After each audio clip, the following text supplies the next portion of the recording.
Okay, this is a very good question. I'm going to answer it properly.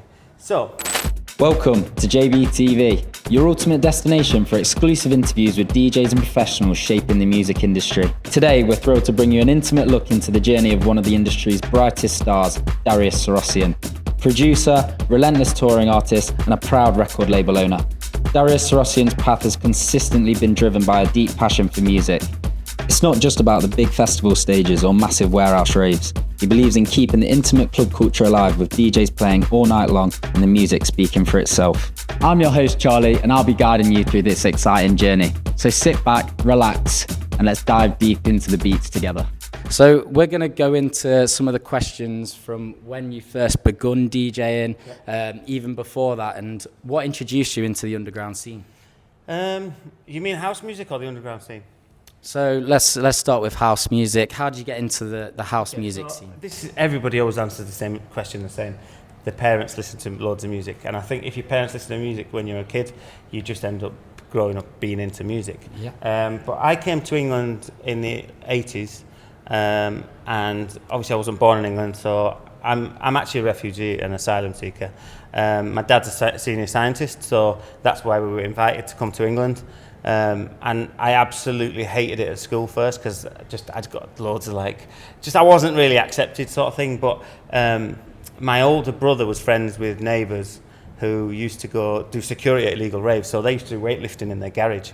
And they took my brother along, and they was like, "Do you want to come to a party?" So I had absolutely no idea that I was going to turn up at York Racecourse, where there's like thousands of people and Enjoy is on, and like things like Prodigy and stuff. That particular gig, I remember Enjoy were definitely on it. It's all blurs into one, but I remember going and thinking, what the hell is this? It got me immediately. But I always knew that I liked electronic music. So when my parents used to listen to Eurythmics, stuff like that, synthesized music, I knew I loved it. But this was the first time I'd heard, like techno, breakbeat, house music. But I also noticed that everybody kind of was really friendly, and I didn't feel like an outsider. Everyone was talking to me like I'm just another person there, like at raves. And after going to a few of them, I made so many friends, and it just became this thing that I knew that I wanted to do this for the rest of my life. Were you addicted from the off? Straight away, man. Yeah. And I remember my friend James Vivers, he was like the lead convoy to go to raves. He had a Honda CRX, which at the time was a cool little sports car. And there was four of us, we sat in that car. There was me, Nibby, Steve, and James Vivers. And there was no mobile phones, there was no internet. So when you wanted to go to a rave, you'd go to a service station, and they'd tell you where it is. And you'd have to chip in $5 each. And remember, in those days, $5 was a lot of money. You could showing your age now. I don't care, man. The $5 in the 90s, early to mid 90s, was like 20 quid now. So you'd have to chip in to pay for the lead fake convoy of cars to leave, so the police would follow them, and then we'd go to the illegal raves and stuff. But it was amazing, man. It was like the music. But the thing is, I knew that I liked the US house stuff, and none of my mates liked it. So that's the music I still like now. Louis Vega, Kenny Dope, Carl Craig, Paperclip People. I remember when I first ever heard that, and I kept putting it on, and my mates hated it, and they were like, "What's this, Darius?" And they used to take my cassette out. There's no they used to put your cassette in. Yeah, man, they used to chuck my cassette away, and I was like, "Oh, mate, let me fucking listen to it." Do you know what I mean? But we used to always listen to Happy Mondays and shit like that as well afterwards. And I think, the wind turbine things had only just become a thing. So we'd go to the malls and park up afterwards and lay down watching them. It was great, man. My first taste of sort of an illegal rave was during the COVID times, obviously. Right. I'm pretty sure you probably, I don't know what you did during those times, but it was a big shock for me not being able to go to these sort of events. And what did you do during those years to sort of keep preoccupied, really? Well, I was locked in the studio. I knew that I have to come out of this COVID era flying with productions, and Back in the Dance was made it was actually about when we can get back in the dance, that became massive. There was loads of tracks that I did in lockdown. I mean, the first year after it, there was so many that just came out, but I just knew that you can either let this eat you up or you can use it. You've got so much time at home. I used to like really, when I was away all the time, like crave any time at home to make music. So that was the best opportunity. Do you know what I mean? So, but I think it's a shame because a lot of the young people, like I remember my age from 18 to 21, best years of my life, you know. And it's a shame that they didn't get to live that properly. Do you know what I mean? Definitely. And just following on from your previous answer during the 90s, obviously you've gone into the 90s. Then how did you get into sort of like the DJing side? Yeah, well, not a lot of people were DJs back then. Like nobody, like the only person that was a DJ was James Vivas, my friend. Like literally, now everyone's a DJ. Yeah. And I remember I said to James, mate, you've got to teach me how to mix. So he showed me, and I was like, I need to get records now. I used to work in a pizza shop because I was a student and to get money, so I couldn't really afford records. So I went to Global Beat Records and I said, look guys, I'll work on Saturdays for free all day if I can just get records. So they let me do it, right? And I remember I was that good that I knew, and the knowledge that I had on the tunes and stuff, that they offered me a job within a couple of weeks.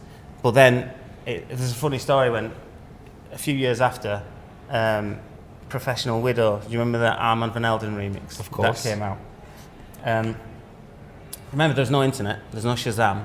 So when you wanted to find out a tune, you had to literally see what it was called. So I was at Cream and John Pleased Women was playing it, and I wanted to see the label, what it was. Ran up on stage. No, in the annex room, which looks a bit like this, to be honest. It was all like cordoned off, and I jumped up and managed to just look, and it was a white label and it said Professional Widow Van Helden, and I seen that, I wrote it down.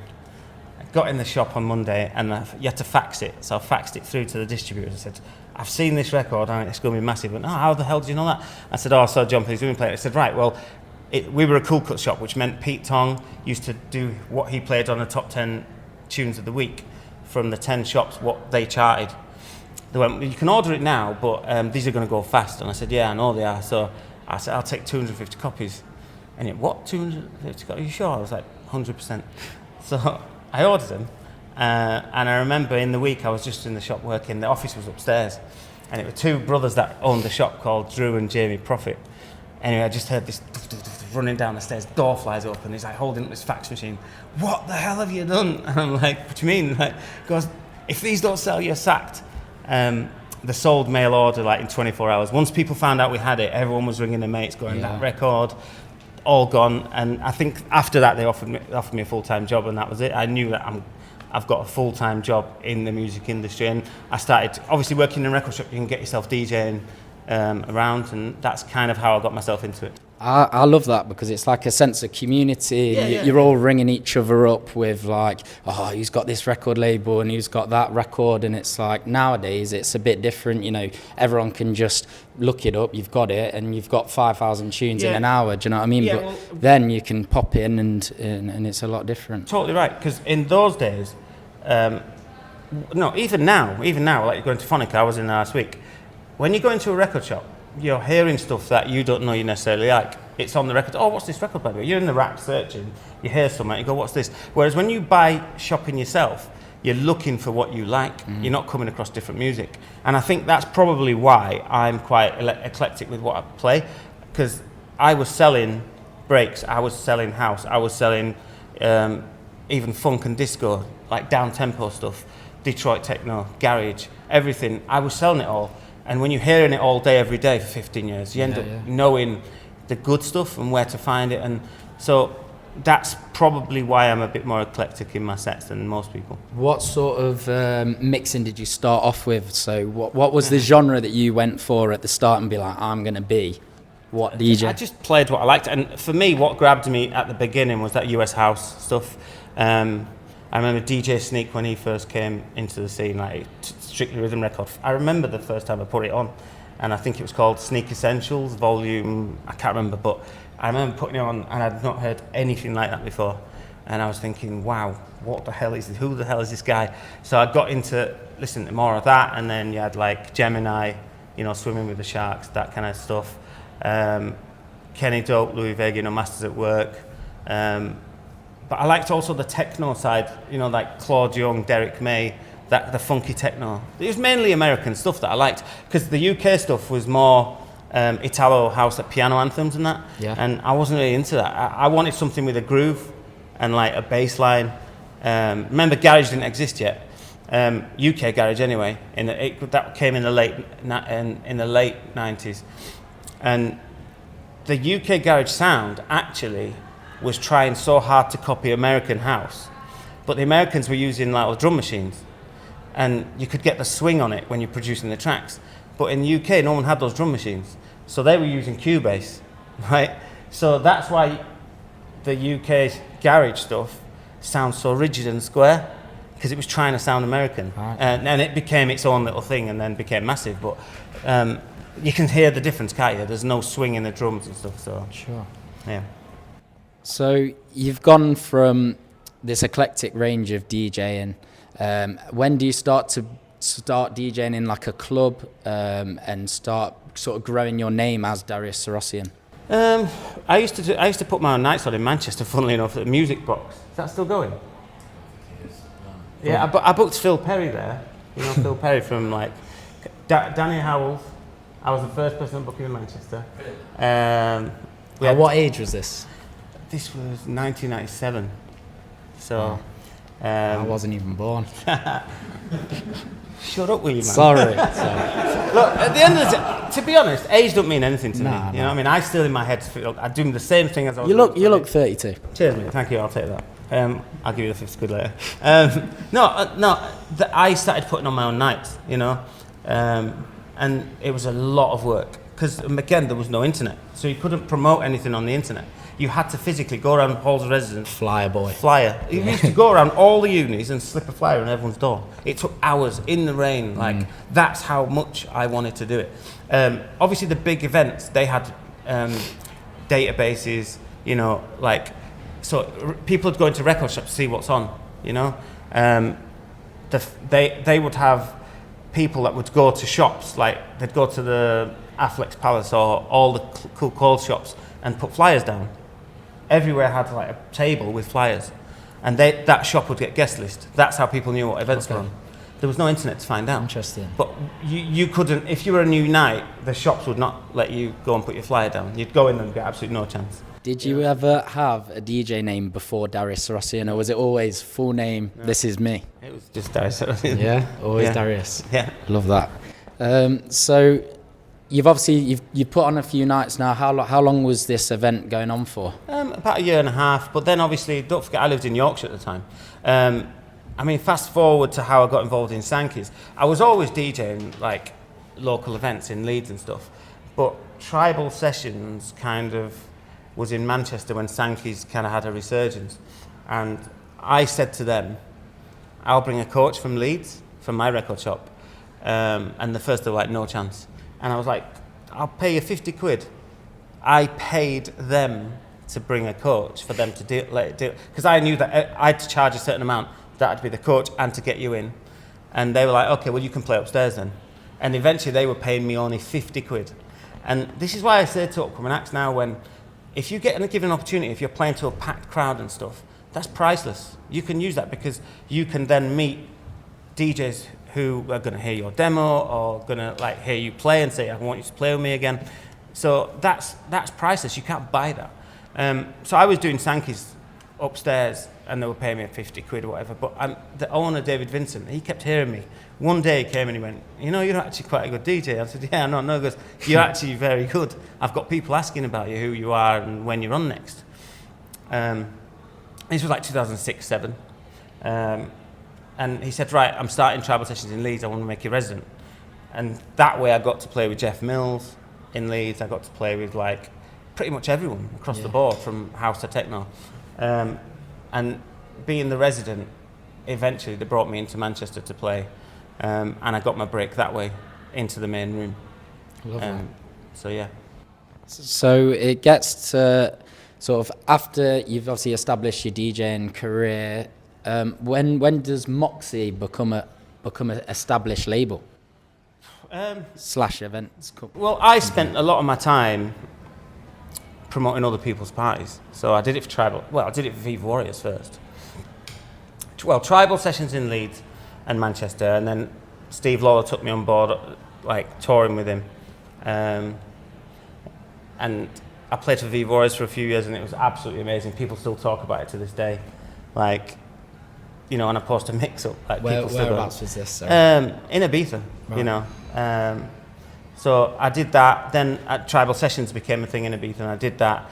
And then I did Do Not Sleep, which everybody thought was mine because I was so passionate about it and fronting it, and I used to spend my own money promoting it. And it kind of, we started off having a sound. Then they just started booking people, which was anything that sold tickets. And sometimes it wasn't really the music that I feel. And I just thought, this ain't why I became a DJ. A DJ should never change the music that they play to fit the party. So eventually I thought, I've got to move on from that. And that's when I started Moxy. I thought, finally, I've got to do my own thing. And it's the best thing I ever did. And so how long has Moxy been going on for now? In December, it'll be its 5th birthday. And its 5th birthday. Obviously, we're here tonight celebrating a Moxy music event. What sort of DJs are you going to be having tonight? What sort of vibe are you going to be playing? My vibe that I always play, man. So when you come into a sort of like a different, not a Moxy crowd, let's say, you're going to Ibiza now, you're in a defected sort of house setting, are you changing your style to suit the crowd? No, right. A DJ should never change their style of who they are, right? But adapt it to the party, whether it's a festival outdoors or a club indoors, small cap, 2,000 cap. So maybe like more vocals. But you need to understand how to apply your music to the crowd that's in front of you. Do you know what I mean? Same sort of groove, but maybe a few more vocals here and there. It's all about understanding the emotions of the records and the crowd in front of you. What is it? Daytime? Is it nighttime? You know, what time is your set for a start? You know, are you playing before? Who are you playing before? Who are you playing after? And the thing is, I play for Paradise, I play for Solid Grooves, I play for Defected, I do my own Moxy thing. And a lot of people say, how the hell do you manage to do all of these things?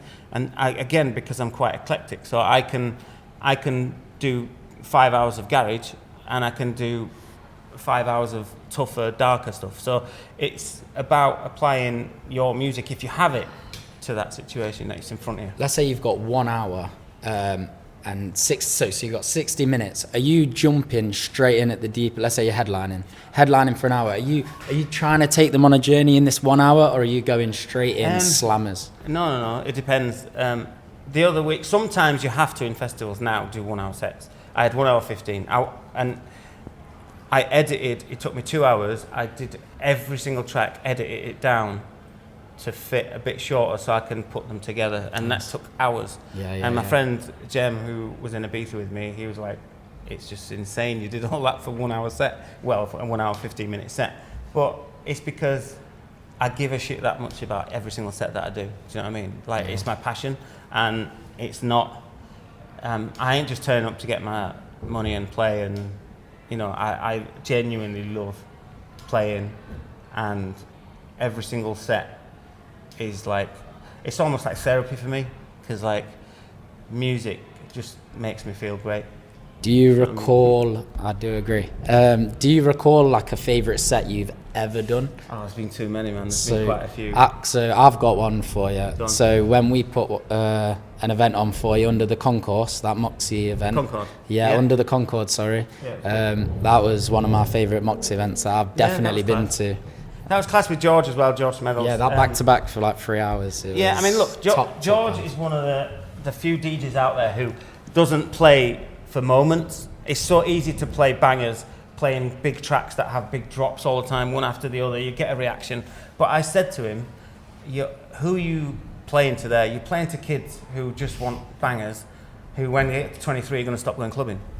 Or if you play your own sound and that has soul and feeling, you appeal to less people, but the people that you do appeal to will remember you forever, and they'll be your fans forever. So you've got to decide if you want to be a businessman and, you know, smash it and play bangers and keep getting more and more fees, or do you want to appeal to less people and be a real artist? An artist does things for themselves, and if other people like it, it's a bonus. And George Smells is one of those. That's why I play with him a lot, and I like to play with him. But if you actually look at George Smells, he's not up there getting loads of hype and shit, but it's not that hard to really become hype. You just play loads of fucking bangers. But who cares? What is that? It's not really being an artist, is it? I mean, it got to the point when I did the final year of Space, I did 19 shows. And when you're a resident at Space, Ibiza, you get loads more bookings from that. And I was doing gigs after that, 2016, that year.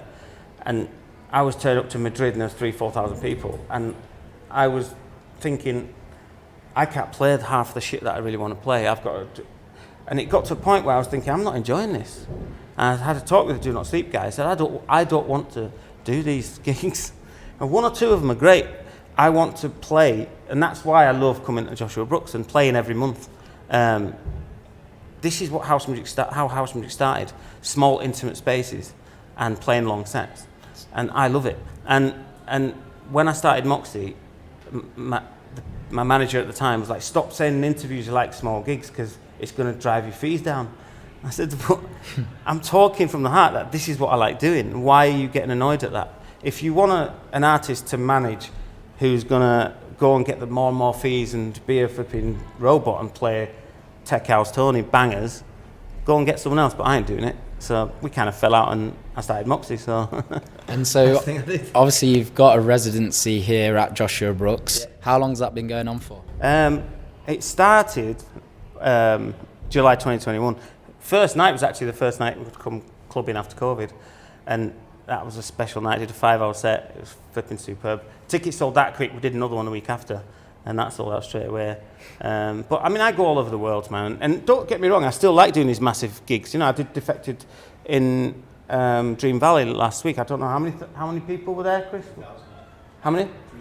3,000 on our stage. So, you know, I still like those big gigs, but I didn't change my music, did I? I still play, but Defected crowd get it. It's house music. But when you go into the parties where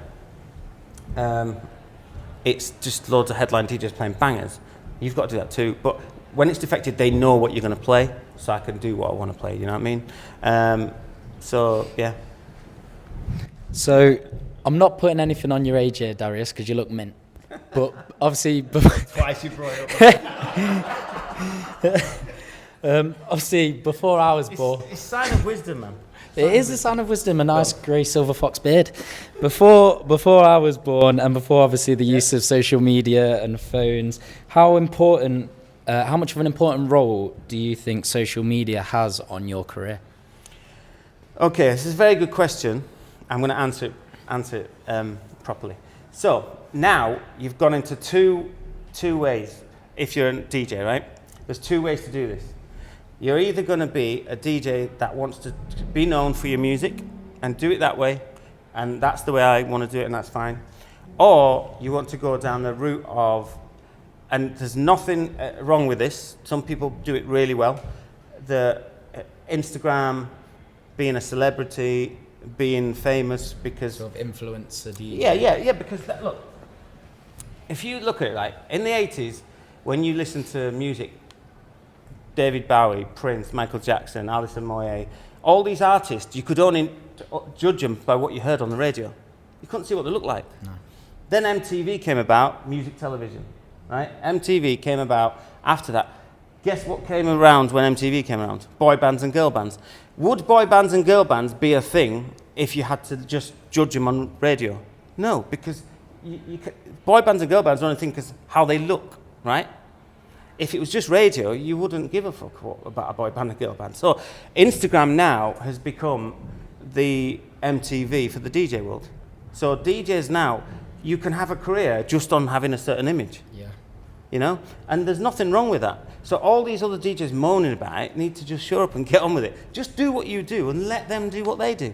So I've never given a fuck about how many fucking followers I've got. You get these messages all the time where they say, oh, we can grow your page for you. I'm not interested. Stop it. Stop messaging me. Yeah, but we can do it organically. And I said, well, even if you can do it organically, I don't want it because I don't believe that's true. I would prefer everybody who follows me to follow me because they genuinely they've come across me for a reason. So for me, it's music that I'm bothered about. I'm bothered about SoundCloud followers. I'm bothered about Spotify plays. I don't give a shit about Instagram because I'm never going to get followed for how I look. I'm not an image DJ. I'm not, you know. But if you actually look at my post, I get a lot of like, because they're genuine fans. They're actual genuine fans. Definitely. And like I always say, be somebody who is going to please 20% of the people out there, and the other 80%, they'll follow anything that's hype. After you've been around as long as I have, you're not going to be hype. So those people... You are hype. You are hype to me, Darius. No, but do you get what I'm trying to say? No, 100%. It's with every music. When you break through, you have hype. And that always dies. So don't believe the hype is a saying for a reason. Because that disappears. And when that disappears, you have to then be judged on substance. And that's how I've kept myself going for so long. Because I only pleased 10, 20% who are genuine into your music. Do you know what I mean? But don't get me wrong. If people want to play, like, do it that way and be a Instagram celebrity DJ, that's totally fine. People need to stop having a go at people who do it like that. Just let them do it. You know, there's plenty of DJs now who have come out of nowhere and they have that image. They've got the management behind them. They've got the right contacts to push them into that. And they're celebrity DJs. And people want to see that too. But let them go to those gigs and do it, you know? Yeah, for sure.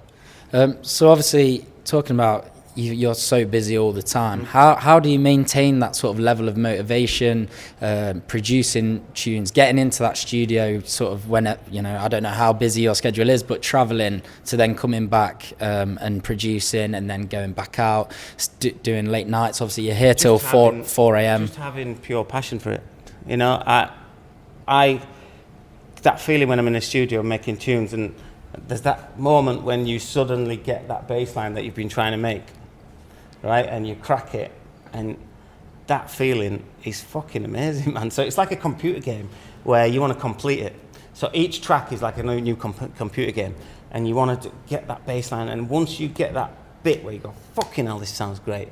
You get out of your chair in your room, and you're like, some DJs like film themselves doing it, and I don't do that, like, because I'd look an absolute dickhead, right? But like, you fucking having it for yourself in the room. Sometimes Lauren comes in and goes, everything right? And I'm like, yeah. And it's like, but I'm writing ideas all the time. I've got notes in my phone.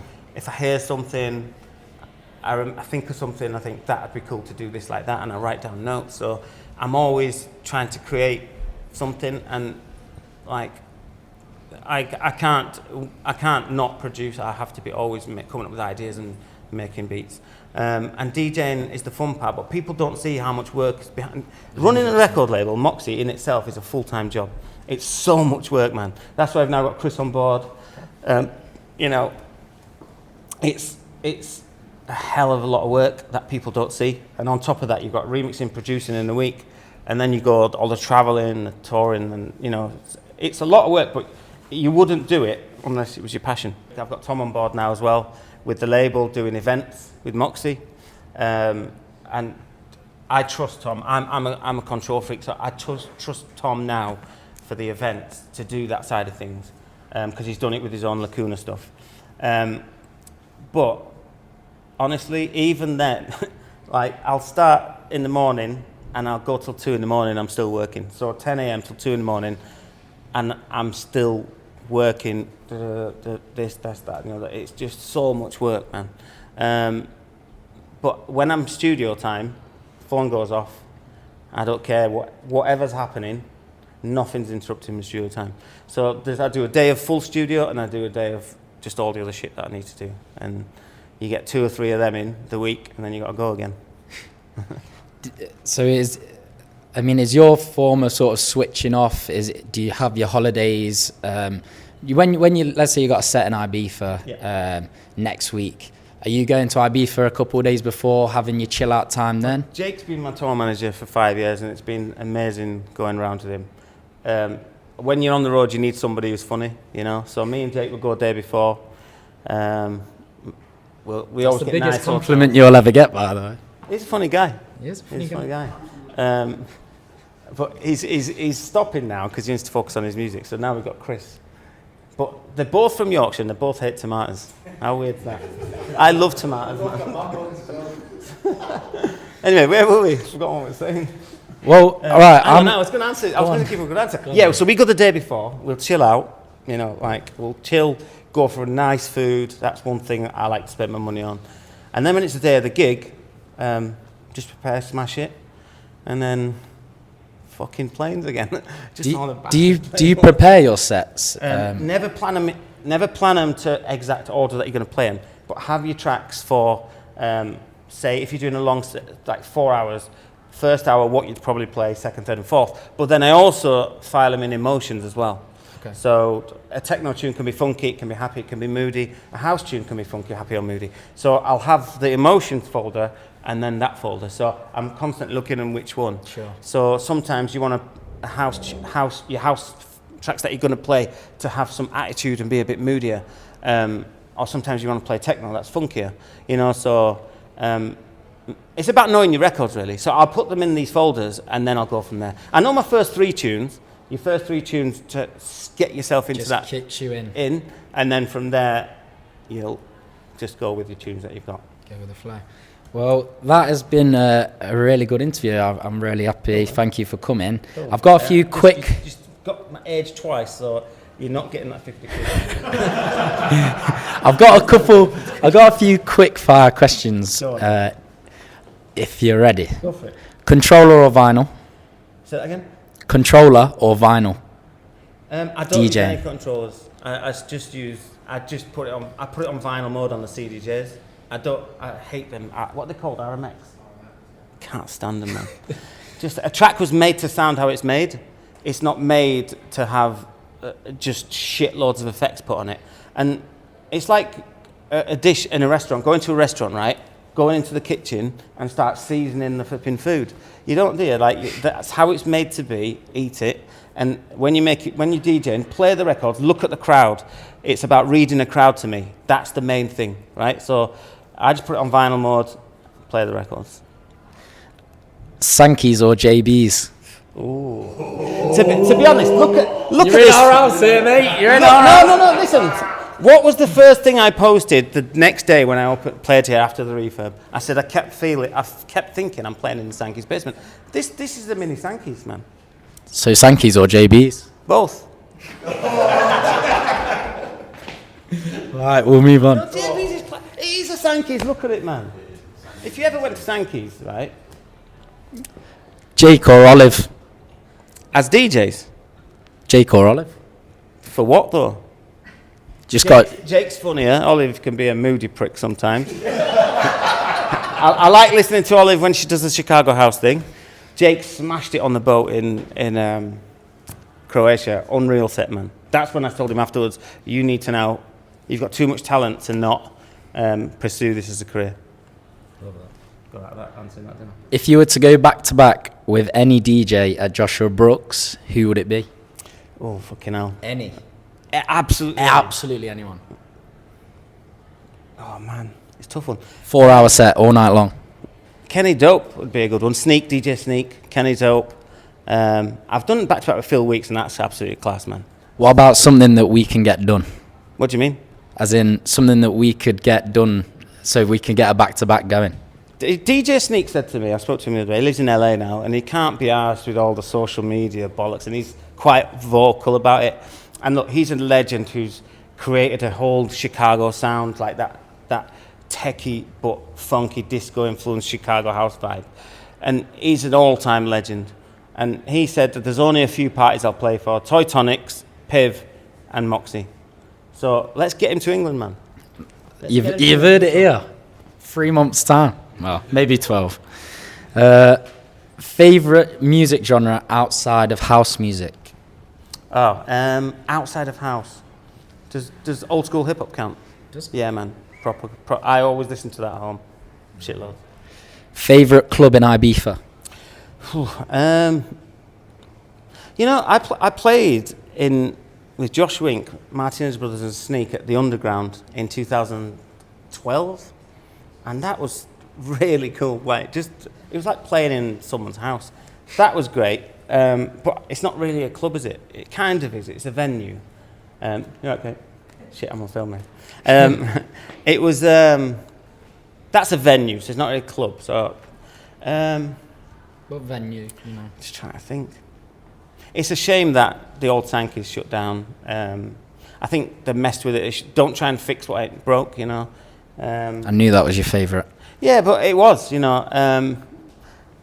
I mean, DC10's class, innit? You know, I played there in the summer. That's brilliant. You can't really, I'd say that's my favourite, to be honest. And what's your best crowd that you've experienced in the UK? So ranging from like your London, Manchester, Midlands. Manchester and Leeds. Don't forget Leeds. Played 5-hour set last week in. Look at the Yorks people. I played 5-hour set last week in Mint Warehouse, and it was absolutely amazing. And I said afterwards, I forgot how good the Leeds crowd is, you know, because I made my name in Leeds first before I came to Manchester. So I'd say London, Manchester, and Leeds are the three. Like literally up there with the best. But you know, I've still had great gigs in Liverpool and Newcastle and, you know, other places. I think Birmingham though needs to step up. I'm going to get slaughtered by everyone in Birmingham, but it needs to step up. They've got good venues, man. But mate, they don't have the gig compared to Manchester, Leeds, Liverpool, London and stuff. And it's a big city. Yeah. It should have better. It really doesn't. And you know, I've been there a lot, but if you try to compare it to the other cities, you know, it's not really. It should be better. It should really be better. Well, Liverpool, Leeds, Manchester, London. Let's be positive. That's the end of the quick fire and the interview. Thank you for the interview. Now, just one last thing that we would like to do, if you would like to accept. It's called the Mix In, Mix Out. So I'll be on the decks. I am a bedroom DJ, so do not fucking rinse me. I know out. loads of great. I know loads. Do not fucking. I know what's coming in the comments in a sec. DJs, man. Right. So I will mix in, mix out a tune, 2 tunes, and you are gonna come on afterwards and just maybe give me a couple tips, hints, and tips, and see what I could do just to improve to make me a headliner in 3 years. Honestly, I think you've overthought this because just mixing, it's your own style. Thought of it last night, like today. There's no telling someone how to mix, you know? Everyone does it in their own way. You haven't seen me mix, mate. Are you sure you want to do this? Are you sure you want to do this then? I'm ready for it. Okay. If you're ready for it, I'm ready for it. All right. I've got Darius here behind the decks. We're gonna see what happens here. I'm gonna mix in a tune, mix out a tune, and then Darius is basically just gonna show who's boss. See why he's the headliner. You might show me who's boss. I might do, but I won't.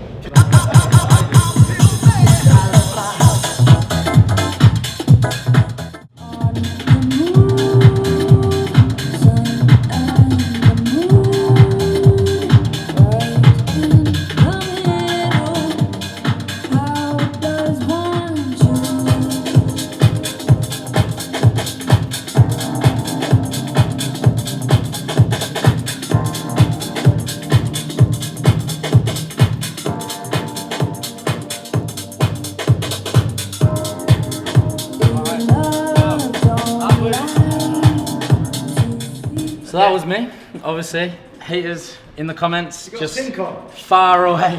So I would say. So talk me through it. So okay. Obviously I've introduced this one and I've looped this on a 4-bar, and realistically it wasn't very. It was a bit slow on this side. You know what I mean? I've slowed down that groove. Yeah, but the thing is that there's bass. This is flowing, right? And that's a very melodic intro.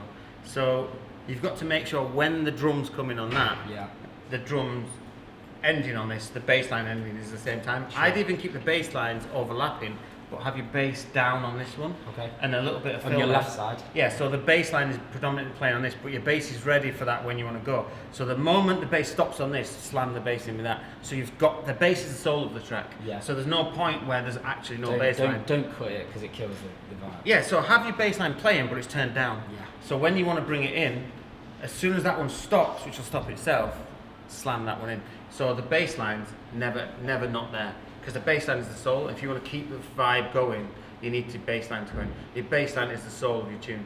It's the heartbeat of the tune, you know. Yes. And sometimes you don't want to have the bass line in. It depends, but I mean that's just my style of DJing. It doesn't mean that I'm right, but it's worked for me for years. You know what I mean? Yeah. So, right. So let's see. Let's see how Darius does it. I am right. And he's mixing on vinyl. Fair enough. I'm not mixing it on vinyl right now because you haven't put the isolators on. But right. Are they not on yet? We can do. Are they not on yet? Hey. The isolators. It's just brought me out, but I need to check We'll do exactly basically what I've done, but just better.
I will get better, I promise. This is it now, Journey episode 1. You'll see by 35, I'll be mixing in and out. Like, you'll be sat on top of the Yeah, man.